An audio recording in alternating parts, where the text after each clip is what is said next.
Hello and welcome to another edition of the Pigskin Preview. Alongside the head coach of the Western Illinois football team, Bob Nielsen, I'm Andrew Bacon. Last weekend, the Leathernecks got back on the winning track with a 44-29 shootout win at South Dakota. Coach, what were your overall thoughts on the win?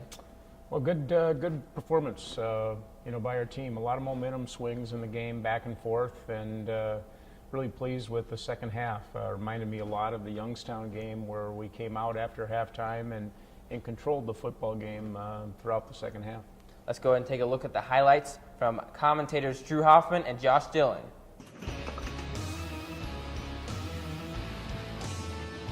They stay balanced today.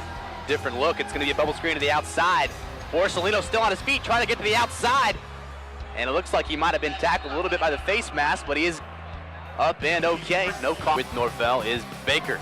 It's going to be a shovel pass to the outside. He's got some great blocking downfield. Looks like they're going to be rushing Norvell. It's a give to Devin Moore, and Devin Moore, the first down and some. He's still on his feet. Down past the 20, the 15. He's going to be brought down at the 11. And we got a late flag on the field. Borsellino in motion. Fake handoff. Got a guy wide open. It's the tight end, Larry Harris. That'll be 6 for Western. I love the play call. Absolutely love it. You fake the handoff, you fake the reverse. The defensive end can't figure out who he wants to go after. This time it's going to be a give to Baker. Baker cutting it back up the middle, still on his feet. And there he goes. A couple guys to beat, and he'll be brought down around the 48-yard line. But J.C. Baker, little misdirection, and we got a flag in the backfield. It'll be 3rd and 7. It's a give to Devin Moore right up the gut. He's still on his feet using his stiff arm. Here we go, looking deep downfield again. Heisey Scott coming back for it. He's gonna go into the end zone untouched. And Heisey Scott, reservations for 6. Oh, that works too. We'll take that. And it's gonna be a give to Jasper Sanders, and that was just read from the get-go by Jordan Bellows. one of those guys being Robertson. It's gonna be a handoff to Sanders and Western. Wow. The pursuit of the football has been just amazing as Gino Durley Going to be well prepared to handle this.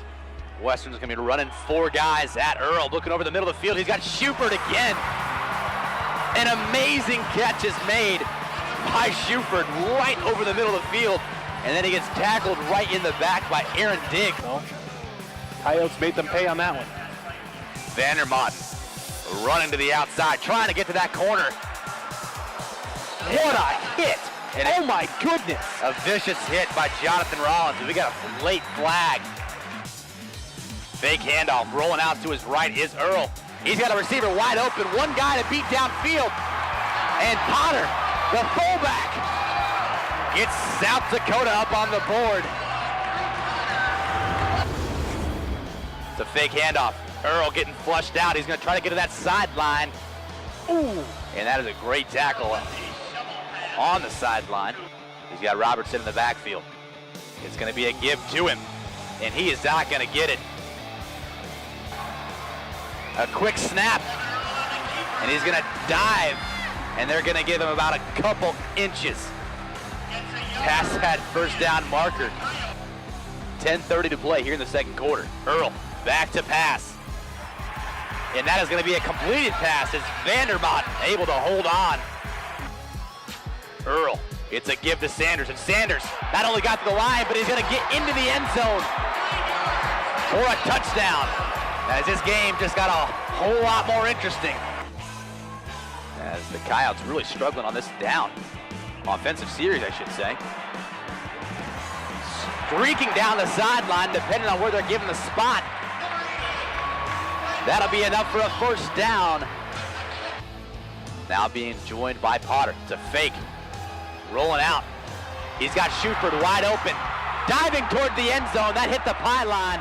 And that's good for 6 more as South Dakota starting to pile it on as they've gotten their 3rd touchdown here in the last 10 minutes. A touchdown lead, but that's going to be blocked as Kevin Kinsel just exploded through the line.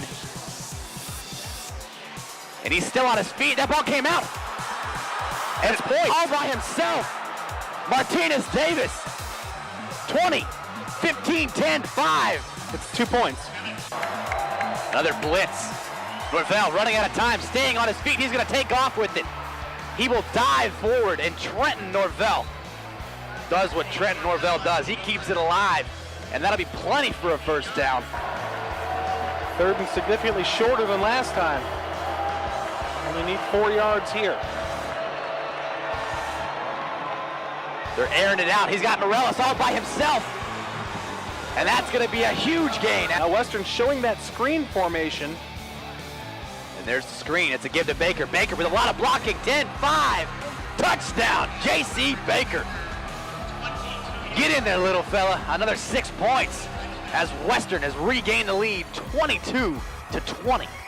South Dakota is going to be rushing at him now. No. And that kick was partially blocked. And it will take a bounce out of bounds as the Coyotes are going to pick up the ball at the 19-18 yard line. Best kicker in the conference. Last kick attempt for him, though, was blocked and returned for 2 points for Western. This one, not so much. The kick is up and it is good. And South Dakota is able to tie the game up at 23-all with 7 seconds left. What can you attribute to the quick start? I think our plan was good. 2 weeks of preparation. You hope your plan is good. The thing you worry about is your guys getting back into sync as far as game speed, and certainly we executed very well offensively in the first half to jump out to this 2-score lead. After the quick start, the Coyotes were able to come back and tie the game at 14. How were they able to come back so quickly? Well, they executed really well offensively, and defensively we struggled getting them off the field in 3rd and long situations, and it's something that we've had some struggles with all year. And as a result, they put some points on the board and forced us to score points to keep pace with them. South Dakota scores that 3rd touchdown. The extra point is supposed to happen. Just kind of go through what happened on that play. Well, Kevin Kinsel makes a great play blocking the kick, first of all, and then that ball becomes live in terms of both teams being able to pick it up and score with. One of those rules that they changed 8-9 years ago now, and as a result, their guy picks it up. Kevin comes back and makes his 2nd great play in the same play where he strips the ball away from the South Dakota player, and it ends up in the hands of Martinez Davis, who runs it in for what's called a defensive touchdown. How big of a momentum shift was that after they regained the lead? Well, I think it was one of those little things that makes a big difference in a game. The 2 points did a couple of things, gave us a little bit of momentum when things weren't going well defensively, gave our defense a little shot of momentum, and the second thing that it did is it really made a difference as the game went on. It's really a 3-point swing when you think about it, and what that did to help separate the game later on. All right, stay tuned. We'll be back after this. You're watching the Pigskin Preview, home of Fighting Leatherneck football.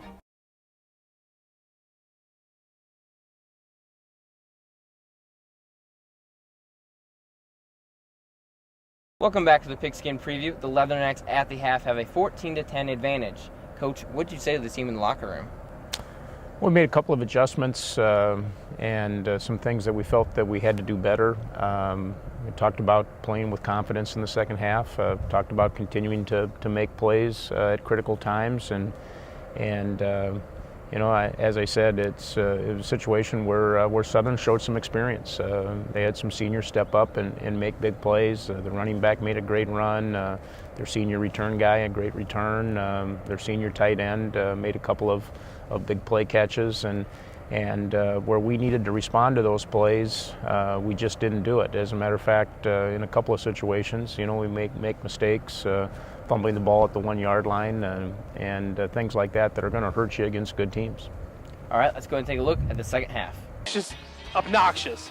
And speaking of Rollins, he's got 7 tackles, leading all tacklers in the first half. And now at the start of the second half, we're going to see Willis sprinting down the sideline. He's got 1 man to beat, and that's Chungong, and he's going to push him out of bounds. Naughty. Hand off to Agnew, and Agnew Durley. met in the backfield early by Durley. We got Agnew on the handoff. Nope. And nothing again. Durley Same play, again. same turnout. Agnew with the carry, Durley and Kitzel right there to meet him. All of them over 6 foot tall. Iannotti's gonna get flushed out. There's And Pruitt. Pruitt right across the middle of the end zone as he went in undetected. And like you said, that's just the one person you can't let go of. Yeah, he's the one on the line, the one that McKinney's motioning towards right now. Looking over the middle. It's gonna be caught. And finally being brought down is Iwema. Trails by 3. Rollins showing blitz, he does. It's gonna be a handoff to McCall on the outside, and he's using that burst of speed as he's finally dragged out of bounds by a handful of guys. And we're seeing a similar formation like last time. There goes Pruitt over the middle of the field. We got him flushed out. We got a flag in the backfield. Holtschlag misses on the tackle. Iannotti's still on his feet, and he will be smothered. So with a field goal, it'll make it a 6-point game. The Western faithful here is chanting, block that kick. And that one is good. Watch for the bubble screen. Nope. It's going to be the other side, and it's going to be Lenore. And he's going to squirt his way for a really good first down gain. It's going to be a handoff to Moore. Moore, he's going to get past the 50-yard line. Lenore lined up on the near side now. Borsellino will motion into the formation. Moore, he's going to squeak through the initial line of scrimmage and finally being brought down at the 39-yard line. Here we go, handoff to Moore, and Moore, he's going to leap forward. It's all about where the spot's going to be at, but you know, I'll say it again, from the initial spot, it looks like a Western first down, and it is. Move those chains. Got that clock moving. It's going to be a play-action pass. Borsellino's going to get a block from Lance Lenore Jr., and that's going to be enough for a first down as Western making some statements here in the second half as we have a player down on the field. It looks like Suggs. It'll be 3rd and goal. It's a fumble. Fumbled snap. Oh! Norvell has to dive on it, and that just seems to be a broken record for this Western offense. Kevin Kinsel is the holder. Yes, the starting linebacker is the holder. I don't know why, but he is. He's good at it, though. I'll tell you why if you want to know. Here we go, Nathan Knuffman out there for the kickoff. And they are going to just... Fair catch. No, no, no, no, no. And it looks like there are no flags being There it thrown, is. and there's one from the deep side. We couldn't quite tell if it was a fair catch or if he was waving off the back defender. It's a scruff on the ground for the football. The motion that Southern has it, I could have swore I saw him signal fair catch. Kick catch interference. Number 23, kicking team. 15-yard penalty, first down.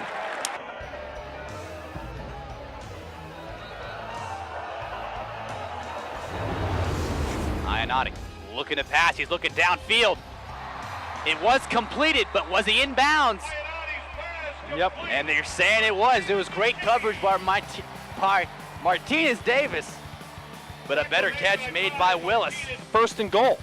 Under 1 minute to play in the 3rd quarter. It's going to be a handoff to Agnew. Agnew still on his feet. He is, wow! How on earth did Agnew get away? That is just a unbelievable run for a touchdown.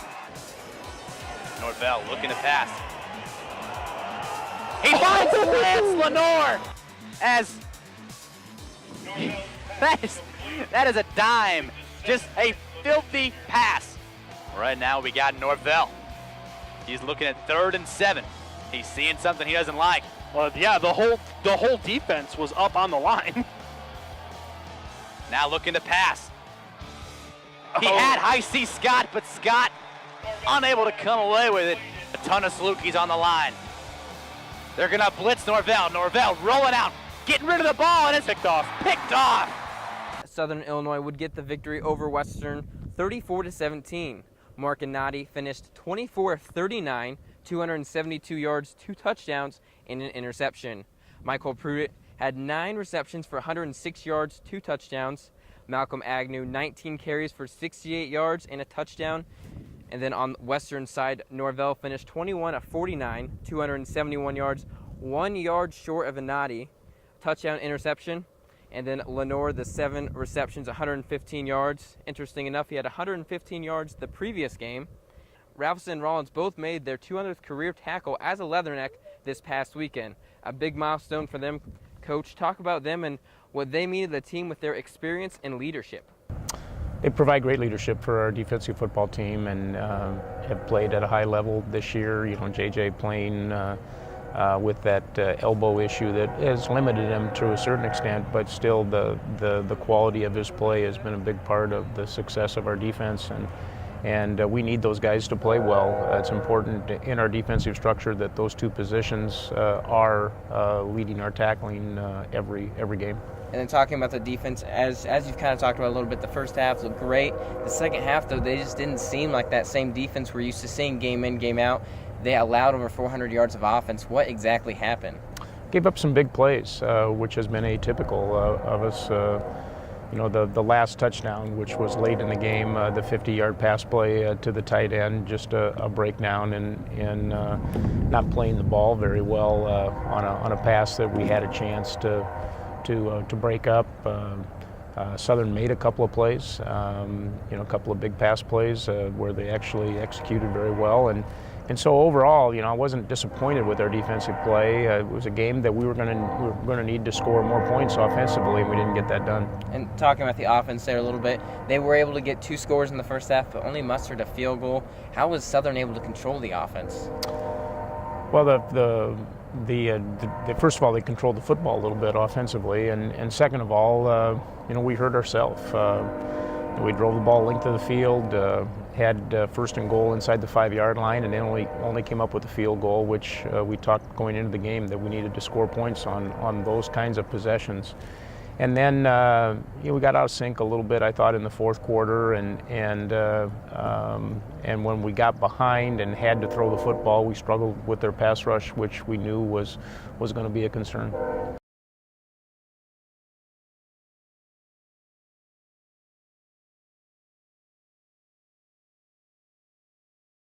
Football teams to have 2 different styles of backs is really what we've tried to build our system around. WIU senior running back J.C. Baker has been through a lot in his life to get where he is today. Here's a sneak preview of his story. The full story can be found on the Pigskin Preview Facebook page next week. Lowest I ever hit was probably a night that I tried to commit suicide driving my car off the road. That was probably the lowest that I've ever been.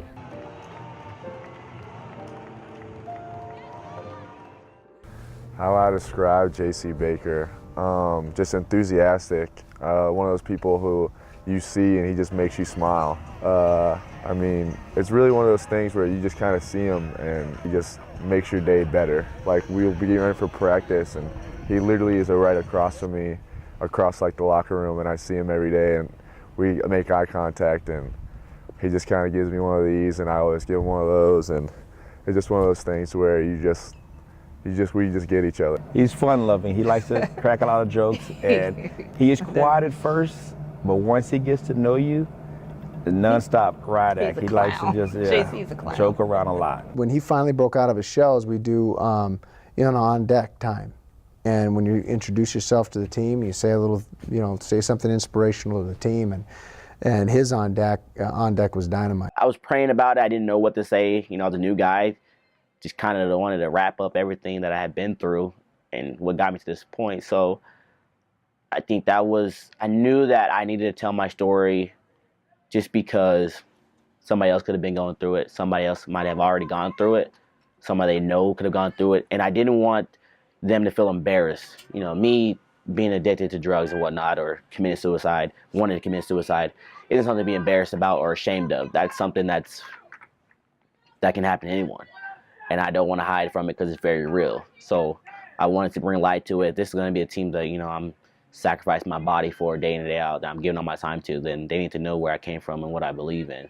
And so I just allowed God to take control of my tongue, and I said, you know, you just say what you want to say. What has it been like to coach J.C. Baker?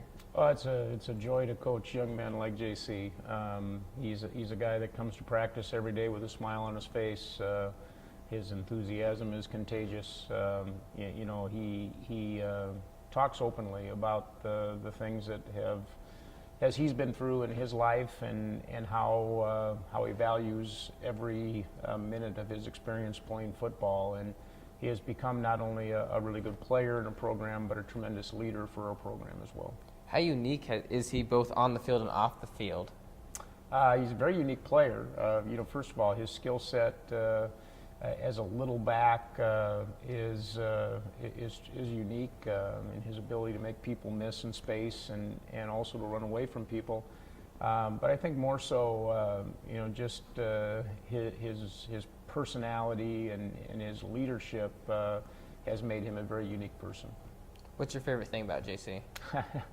Honestly, you know, I think what I treasure the most about him is just his commitment to doing anything that he possibly can to help the team win. And even though he's a great player with big statistics, you'd never know that. He's the first to compliment all of those around him and be happy and celebrate for somebody else in the program when they do something good. It is now time for a quick break, but stay tuned as we have the 2-minute drill with Larry Harris on the way next. You're watching the Pigskin Preview.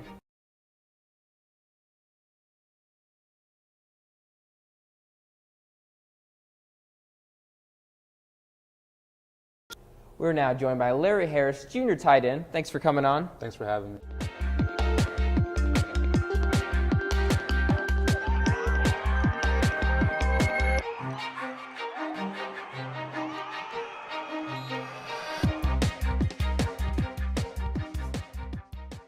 Now, for those new to the show, each week we here at the Pigskin Preview try to ask as many questions as possible to our guests, and you probably guessed it, 2 minutes. And so with that, Larry, are you ready? I'm ready.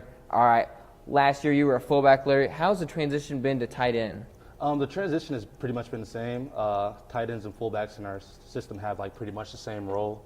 So learning the plays, same playbook, same play running, route concept and everything. So nothing really new to me. It's all the same. What's it been like to get the ball actually in your hands more than just blocking? It feels amazing, actually. Like since coming to Western, I really haven't been a huge threat on the offensive side of the ball. But this season, actually, in specific, I've been a really huge threat to other teams, and they have to worry about me a little bit more now. So is that your favorite thing then, being able to get the ball in your hands? Oh yeah, I love touching the football. I love being out there in open field, making defenders miss and everything like that. What was it like to finally get your first couple touchdowns this season? It was pretty exciting. I had my whole family there at the game, so it was pretty nice to have them there and have them see me actually score in a game. And also it was pretty exciting for me because it was the first one of my career being here at Western. Is there a player you look up to who was or is in the NFL? If anybody, my favorite player would have to be Jeremy Shockey. Just the excitement that he brought to the game at the tight end position, the way that he was able to just dictate the game and how he handled the game so well and everything. Who's your favorite NFL team? My favorite NFL team is Chicago Bears, of course. Go Bears. How do you feel they've been doing this season? They could do a lot better. There's probably a few Packers fans in here right now. You know, got a little stuff to talk about, but I think they could do a lot better this season. What's the team that surprised you the most so far? Probably the Indianapolis Colts. Just the way that they handle themselves and they perform each Sunday or Thursday night. Like, they just come out there and they just battle to the end of the game and make sure that they just leave opponents out there just without any regrets. If you had to pick two teams going to the Super Bowl, who would you have? Probably the Denver Broncos and probably the Indianapolis Colts. They're both in the AFC, you know that, right? Well, my bad. Probably, I don't know.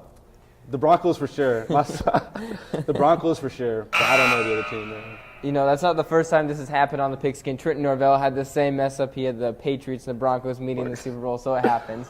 But that's all the time we have for you for this week's 2-minute drill. Stay right there, though, as Coach Nielsen and I will look at the Missouri Valley Conference and preview the upcoming road game at South Dakota State. You're locked into the Pigskin Preview.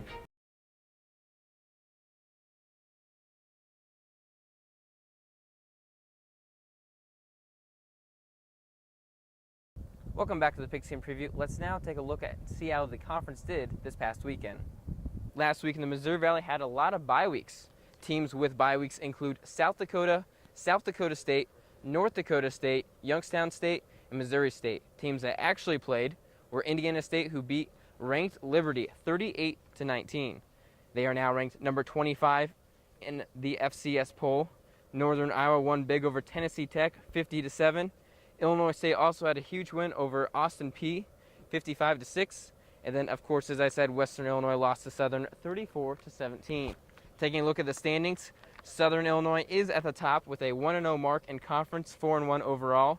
No one else has played conference, so looking at their non-conference record, North Dakota State at 4-0, Illinois State also at 3-0, Indiana State 4-1, South Dakota State, Missouri State, Youngstown State all at 3-1, South Dakota 2-2, Northern Iowa 2-2, and then Western 2-3 with an 0-1 record in conference. Looking at the conference matchups this weekend, Northern Iowa will travel to Indiana State. South Dakota will go south for their first meetup with Southern Illinois ever.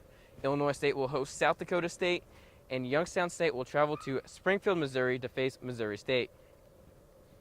And then, of course, Western Illinois will host North Dakota State for homecoming. North Dakota State comes in the game 4-0. We've kind of talked a little bit about the Bison already, but their main strength that we haven't talked about is their defense. Talk a little bit about the defense. Interestingly, they play the same defensive scheme that we do, a 4-3 scheme.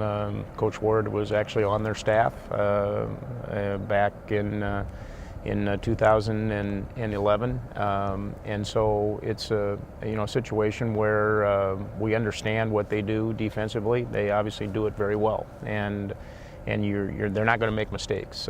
You've got to beat them with execution. You've got to be patient. You've got to create some offense, and also you've got to take some chances and try to make some big plays, because they're going to be a very difficult team to drive the football down the field 90 yards against. The defense lost some players last year, but it's still a very veteran unit. The offense also a very veteran unit. A lot of their receivers have played a lot. They're led by senior running back John Crockett. The one thing that they're kind of have a newcomer in is their quarterback. A little kind of important there, but talk about this power offense. Different style of offense than we see in the league. Most of the league teams are more spread-related teams. North Dakota State relies on a true power running game. We're more similar to what we saw at Wisconsin, really offensively, and they do it with a very good offensive line, a very talented running back, and the quarterback who's been very efficient in their passing game, both off of play action, which anytime a team runs the football well, play action pass is going to be a difficult thing to defend, and then also in drop back situations. So. From an offensive standpoint, they do what they do, and they do it really well, and they try to control the football and keep it away from you. With it being homecoming this weekend, does that add anything to the game? Well, we hope we get a great environment here with a lot of fans. Our guys have played very hard, and I think have played with a great deal of pride so far this year, and I anticipate that homecoming will bring out the very best in them. This weekend, they will play at 3 p.m. here on Hanson Field, as I said, for homecoming. It is the game of the week for the Missouri Valley, and so we will be on ESPN3 if you cannot make the game. That's all the time we have for you this week on the Pigskin Preview. For Coach Nielsen, I'm Andrew Bacon. Thanks for watching.